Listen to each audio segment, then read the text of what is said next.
Parenthood is challenging enough as it is, and getting organized sounds easier said than done.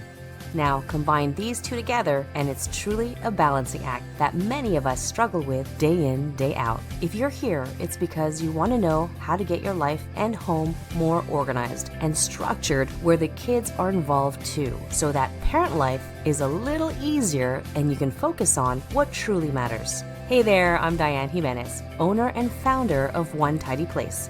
I created this podcast because I know parents have their hands full. I know this because I have 3 kids of my own. Each week, we'll talk about all things organizing, teaching kids life skills, and contributing to the home, being on the same page with your partner, and raising your kids together while you tidy up, go out for a walk, or just need some real talk. I'm here for you. Thank you for tuning in. Are you ready? Let's do this. Welcome and Happy New Year.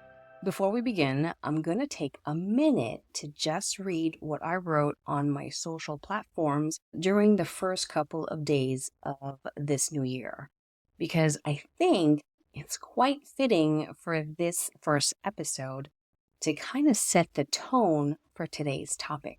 So as I read this, take note of what moves you, what speaks to you and your being, because that will be the driving force or the core of how you'll create your schedule. So here goes. May this year be the year of more love and self-love, more peace of mind and more laughter, more honesty and more understanding, more compassion, more joy, and more time with those who matter and those who lift us up. More caring, more quiet, more space, and more of less, more listening to understand, more healing and more clarity, more patience, more of being okay with where we are in our journey, and more kindness. So let that sink in for a moment. How do you feel? If you feel anything but that sense of calm and grounding, listen to it again, because we're about to lay out what your days and weeks are going to look like with the year of more in your heart and in your mind.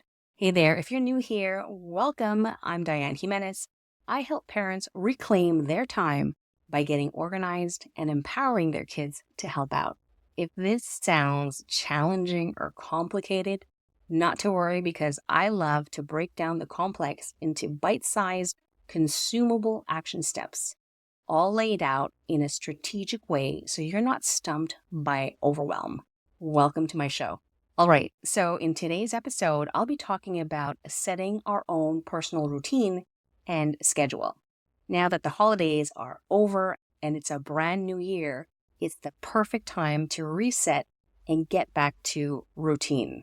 I know that word alone sounds boring and uninspiring, but for a busy household like yours and mine, routines are crucial for our peace of mind and getting back some of that me time, especially after a couple of weeks with family every single day.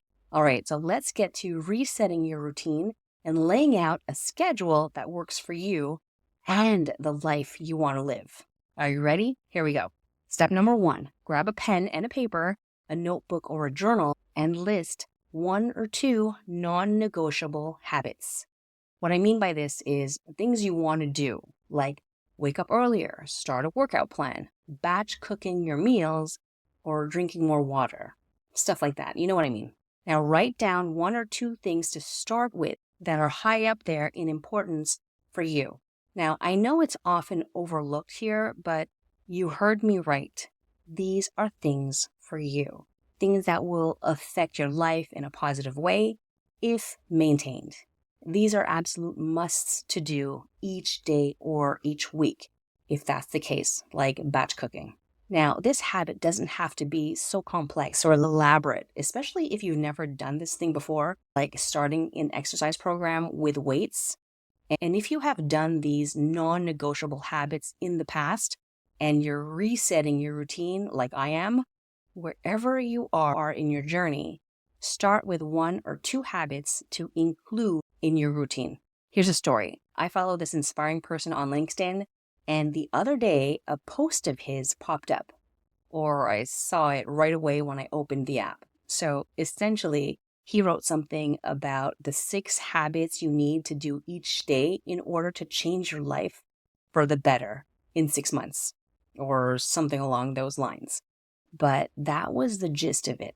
Now, upon reading this list, I thought, oh, this is regular stuff. This is basic. I know how to do all of that, no problem. Sure, it was an easy, doable list, and some could argue that they can tackle the whole thing each day without a problem. Okay, but I'm not them, not the me today for sure. And the thing is, and I know I'm not alone here, when I say consistency, that's where I fall short. So if I took my ego's advice, like I've done countless times before, I'd take on more than I could. Then I've already failed. Remember my New Year's post about being more honest? That means honest with myself too. When it comes to consistency, hey, if no one's watching, and I'll talk more about that in a bit, and it's something I'm not used to doing, I'm not disciplined enough to keep these habits up long term, regardless of how simple and no-brainer they are. Doing nothing is easier than trying, right? So introducing these new habits or newish non-negotiable habits, 1 or 2 at a time, it's more sustainable for a lot of people and easier to remember too. All right, let's move on to step number 2. Write down the time you will implement the habit and the frequency. Will it be every morning or a nightly routine or 3 times per week, for instance? Step number 3, make it real. Put it in the calendar that you use the most often and set yourself a reminder, whether it's on your device or a sticky note that you leave by your bedside. Make it easy for you to remember to take action. Okay, so this step-by-step sounds pretty easy, right? And doable, but it's also something you've probably heard before, either from me or from some other person, and that's cool. However, the part that's really hard to do is being consistent, and that's step number 4. But first, I want to do a little rewind on what happened to my 2024 goals. It'll all tie in together, don't worry, I promise. A year ago this time, I had launched episode number 50 and established my goals there. Episode 50. Yeah, that was right. This is episode 61, so that means I only released 11 episodes in 2024. I'm a little embarrassed to say it out loud now or just wrap my brain around it, even though it's plain as day if you've been following me all this time.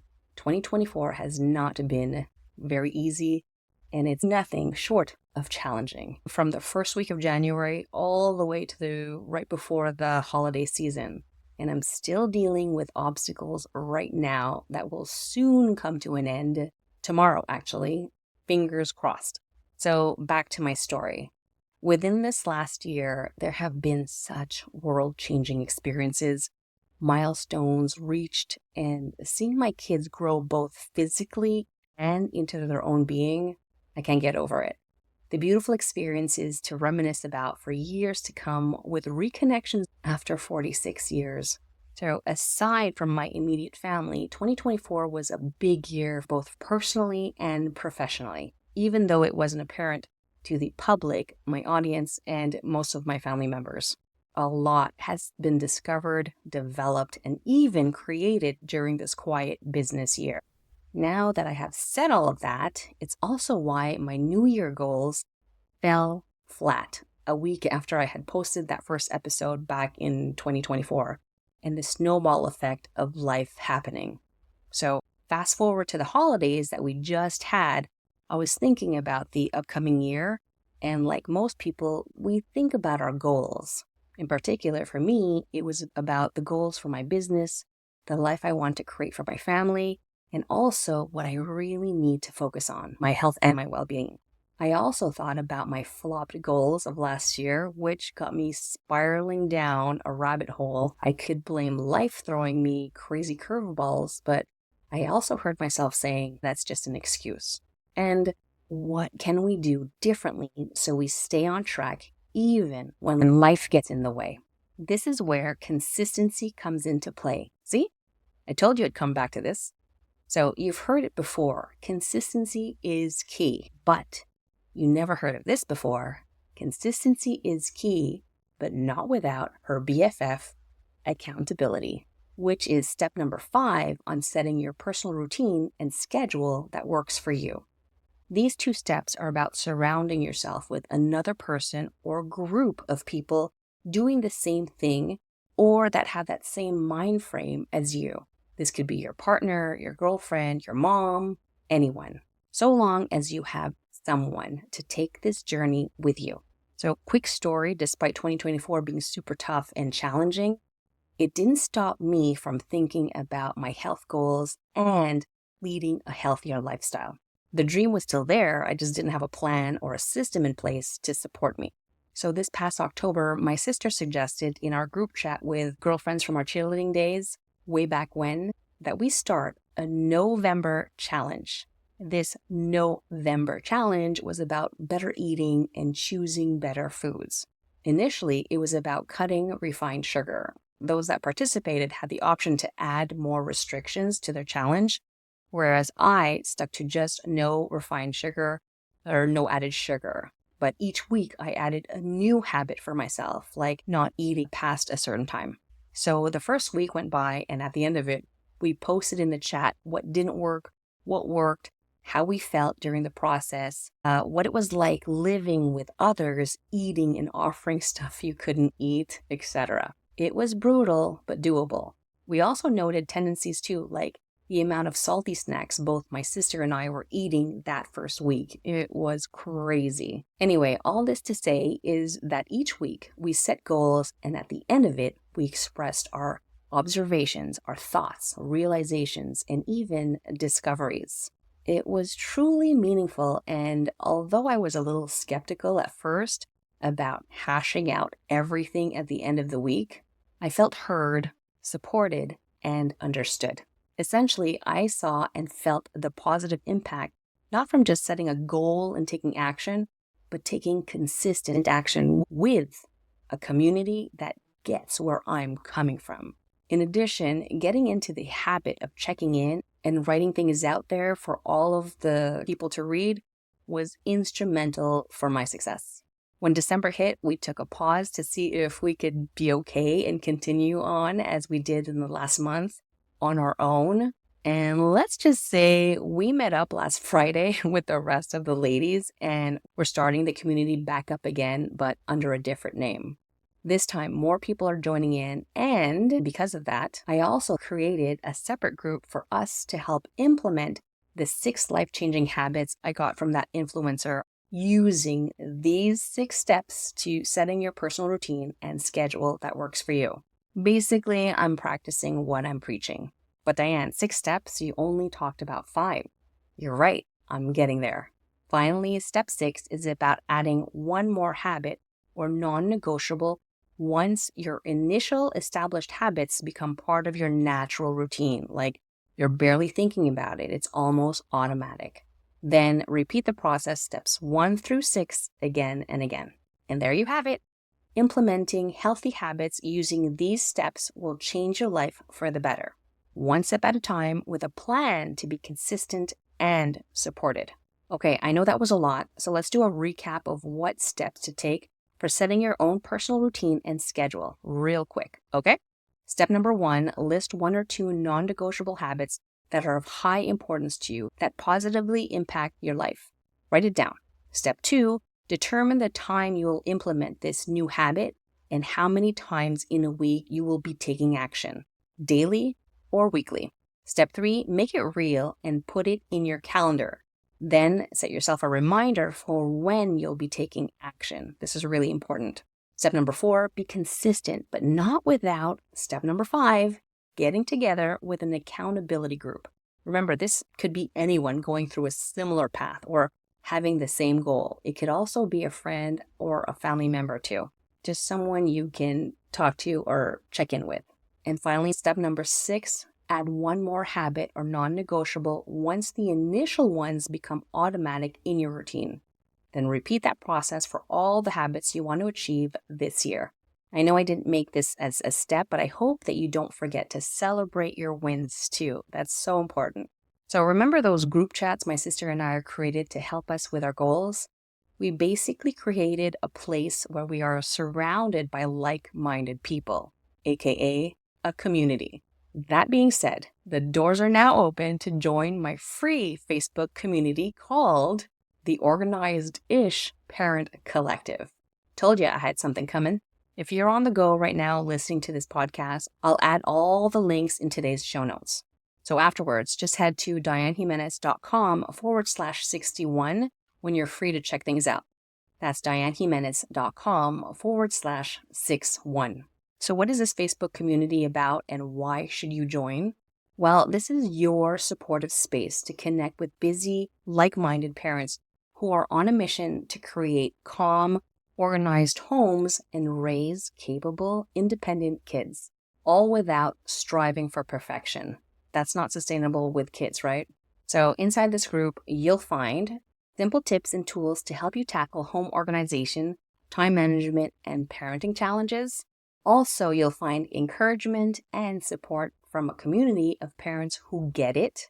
My friend, you're not alone. And finally, there'll be quick wins to cheer on and strategies to help you feel more in control of your home and family life. Now, this group isn't for anyone. You have to be a parent who wants to simplify their homes and routines for their families. It's for parents that crave a little more balance between parenting, me time, and getting things done. And finally, this is for parents who believe in empowering their kids to help out and learn life skills. Like I said before, this community is not about perfection. Instead, we're focusing on progress and making small changes that lead to big results. Whether you're just starting your journey off to a more organized life or looking for fresh inspiration, this is the place to be. So head to Facebook and join the group called the 𝘤𝘮𝑝 Parent Collective. Again, it's free for parents to join, and to kick off the year, this month's focus is on organizing for kids' success. You know, we just came out of the holiday frenzy and they probably got a lot of stuff, right? So if you join the community this month, I'll be sharing tips to make your home feel lighter while teaching kids to pitch in. So I hope to see you there, friend. All right, that's it for me. Thank you so much for listening and have a wonderful day. I'll see you next time. Bye-bye.